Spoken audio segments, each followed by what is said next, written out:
आज की क्लास में आप सभी का हार्दिक स्वागत है। पिछले कई दिनों से हम बीए पार्ट 3 के पाश्चात्य राजनीतिक चिंतन के प्रश्न पत्र को रिवाइज कर रहे हैं और इसी क्रम में मैंने आपसे पिछली क्लास में ये पूछा था कि उपयोगितावाद क्या है और उपयोगितावाद का जो चिंतन दिया विचारक हैं और उपयोगितावाद में जो संशोधन किया वो किन विचारक ने किया, इस पर हम आज की बात करेंगे। और उपयोगितावाद में और उदारवाद में क्या डिफरेंसेस हैं, क्या अंतर है दोनों के अंतर्गत, तो ये एक बात पूरे हमारे लेक्चर में रहेगी। उपयोगितावाद भौतिकतावाद पर आधारित अवधारणा है और इसके अंतर्गत मुख्य रूप से भौतिक सुख को महत्व दिया गया है। इसमें सुख के साथ साथ एक कंसेप्ट और जोड़ा गया है, अधिकतम व्यक्तियों का अधिकतम सुख, यानी जिस सुख की प्राप्ति हो रही है वो अधिकतम लोगों को प्राप्त होना चाहिए। यहाँ पे अधिकतम व्यक्तियों का अधिकतम सुख जब हम इस बात को करते हैं तो एक अल्पसंख्यक वर्ग है वो छूट जाता है और उसके सुख की या उसकी बात इसमें नहीं की गई है। उपयोगितावाद के महत्वपूर्ण विचारकों में यदि हम नाम लें तो राजनीति विज्ञान के अंदर हम बेंथम का नाम लेते हैं। बेंथम ने उपयोगितावाद को राजनीति विज्ञान के अंदर अपनी चरम सीमा पर पहुंचाया और उन्होंने उपयोगितावादी आधार को लेकर कानूनों में और न्याय व्यवस्था में और जेल व्यवस्था में सुधार के कई महत्वपूर्ण सुझाव राजनीतिक चिंतन को दिए। अब उपयोगितावाद उन्होंने ये कहा कि मनुष्य जो है वो सुख और दुख इन दो शासकों से संचालित होता है और इनके नियंत्रण में वो रहता है। उनका कहना था उपयोगितावादी विचारक होने के कारण कि हमें वो कार्य करना चाहिए जिसमें हमें सुख की प्राप्ति हो, अधिकतम व्यक्तियों की अधिकतम सुख की प्राप्ति हो। अब इसकी गणना कैसे की जाए कि किसी कार्य को करने से कितना सुख मिलेगा या उससे कितना दुख मिलेगा, तो एक सुखवादी मापक यंत्र उन्होंने रखा और उसके अंतर्गत किसी कार्य को करने से उस सुख की कितनी तीव्रता है, कितनी निकट भविष्य में वो मिलेगा या उसकी प्राप्ति बहुत लंबे समय बाद होगी, वो सुख की कितने और सुखों को पैदा करेगा, यानी जनन शक्ति कितनी है उसका विस्तार कितना है। ये इस तरीके से उन्होंने 6-7 मापदंड लेकर के एक सुखवादी मापक यंत्र जो है वो तैयार किया और उस सुखवादी मापक यंत्र के आधार पर उन्होंने सुख और दुख की गणना की। यहाँ पे जब सुख और दुख की गणना की तो जो सुख और दुख का उन्होंने मात्रात्मक तरीके से उसको कैलकुलेट किया। तो यहाँ पे वो मात्रात्मक सुखों की बात करेंगे, यानी क्वांटिटी के अंदर कि कोई चीज़ जैसे हम मैथमेटिक्स में करते हैं कि ये कितने किलो, 1 किलो, 2 किलो या कितनी मात्रा में, तो मात्रात्मक तरीके से उन्होंने सुख को मापने की कोशिश की। उसकी जो क्वालिटी है वो इसके अंतर्गत हमें दिखाई नहीं पड़ती। तो मुख्य रूप से ये बेंथम का एक उपयोगितावादी चिंतन था और इसको उपयोगितावादी नाम इसलिए दिया क्योंकि इसके अंतर्गत ये बात आती है कि किसी भी कार्य को करने से उसकी उपयोगिता कितने लोगों के लिए है, कितने लोगों को वो सुख दे सकता है, तभी उस कार्य को करना चाहिए। सबसे पहले मैं अपन यहाँ पे उपयोगितावाद और उदारवाद का जो डिफरेंस है उसको हम देख लेते हैं।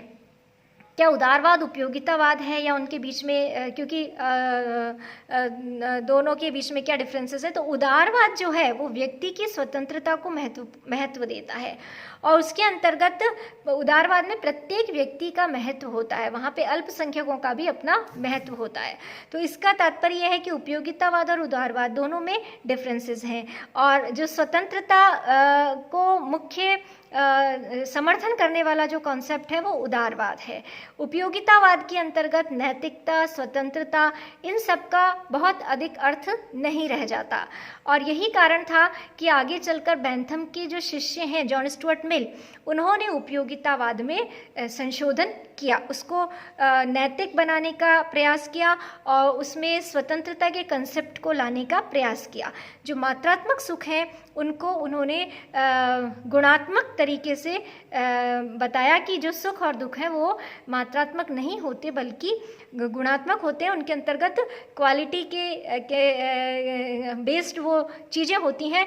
और उन्होंने आगे चलकर जो चेंजेस किए उपयोगितावाद में वो ये भी कहा कि हमें केवल सुख के पीछे ही नहीं दौड़ना है, बल्कि कई बार क्या होता है कि जिस चीज़ के पीछे हम दौड़ते जाते हैं वो चीज़ हमसे उतनी ही दूर होती जाती है। तो जॉन स्टुअर्ट मिल ने ये भी कॉन्सेप्ट रखा कि कई बार दुख होने पर भी हमें अंदर से खुशी की अनुभूति होती है। जैसे कई एग्जाम्पल्स उन्होंने दिए, जैसे सुकरात का उन्होंने उदाहरण दिया, उन्होंने सूली पे चढ़े या ईसा मसीह सूली पे चढ़े और सुकरात ने जहर पिया, तो एक दुख वहाँ पे था, लेकिन फिर भी उन्होंने उसको एक्सेप्ट किया। एक एग्जाम्पल और दिया जा सकता है कि कोई माँ है वो गीले में सोती है और अपने बच्चों की अच्छी परवरिश करती है, दुखी होकर के भी जब वो अपने बच्चों की अच्छी परवरिश करती है तो उसको खुशी की अनुभूति होती है। एक गुणात्मक सुख जो है इसकी बात जॉन स्टुअर्ट मिल करते हैं। अब यहाँ पे जो ये एक बहुत फेमस कथन है जॉन स्टुअर्ट मिल का, वो हमें देख लेना चाहिए, उससे ये डिफरेंसेस पता लगेंगे कि एक संतुष्ट शूकर की अपेक्षा एक असंतुष्ट मनुष्य होना अच्छा है और एक संतुष्ट मूर्ख की अपेक्षा एक असंतुष्ट सुकरात होना अच्छा है। यदि इस संदर्भ में मूर्ख और शूकर का मत इस मत से वो सहमत नहीं है तो इसका कारण ये है कि वो केवल अपने पक्ष को जानते हैं, दूसरे के पक्ष को नहीं जानते। इस कथन में ये मिल ने कथन दिया है और इससे जो निष्कर्ष निकलता है या जो इससे बात सामने निकल कर आती है वो ये है कि हमें निम्न सुखों की तरफ नहीं जाना है, जो भौतिक सुख है उसकी तरफ नहीं जाना है। शूकर होना और उसमें कितनी ही संतुष्टि क्यों ना हो, लेकिन एक मनुष्य होना ज़्यादा बेहतर है। और इसी तरीके से मूर्ख की बजाय एक सुकरात होना ज़्यादा अच्छा है, यानी एक ज्ञानी पुरुष होना ज़्यादा अच्छा है, भले ही वो अपनी परिस्थितियों से कितना ही संघर्ष कर रहा हो, कितना ही जूझ रहा हो। तो यहाँ गुणवत्ता पर मिल ने ध्यान दिया और जैसे ही गुणवत्ता पर ध्यान दिया तो ये कहा गया कि जो उपयोगितावाद है वो उसका मूल कंसेप्ट ही समाप्त हो गया।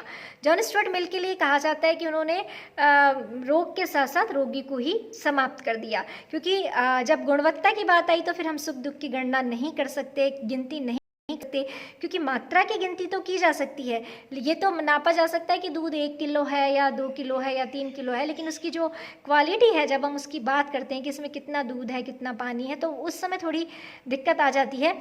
यहाँ पे ये बात जब मिल ने की तो उपयोगितावाद में संशोधन तो किया, लेकिन इसके साथ साथ उन्होंने उपयोगितावाद का जो मूल कंसेप्ट है उसको भी उन्होंने थोड़ा समाप्त किया। मतलब ऐसा कहा जाता है आलोचकों के द्वारा कि उन्होंने उसके कॉन्सेप्ट को ही समाप्त कर दिया। लेकिन यहाँ हमें ये ध्यान रखना चाहिए कि उपयोगितावाद को एक नई दिशा भी जॉन स्टुअर्ट मिल ने दी, और जो केवल एक भौतिकतावादी कंसेप्ट बन के रह गया था उसके अंदर उन्होंने नैतिकता, व्यक्ति की स्वतंत्रता, इन सबको भी ऐड किया। और सबसे महत्वपूर्ण बात जो जॉन स्टुअर्ट मिल ने ऐड की उसके अंदर वो ये थी कि उन्होंने अल्पसंख्यकों को भी महत्व दिया। जब वो ये कहते हैं कि 99 व्यक्ति एक तरफ हो और एक व्यक्ति एक तरफ हो, तो उस एक व्यक्ति को भी अपनी बात कहने की आज़ादी होनी चाहिए। जब उन्होंने ये कहा तो जो अल्पसंख्यक हैं उनको भी इसके अंतर्गत बहुत महत्व मिला। तो ये से जॉन स्टुअर्ट मिल ने इसमें कुछ चेंजेस किए और उपयोग में कुछ संशोधन उनके द्वारा किए गए।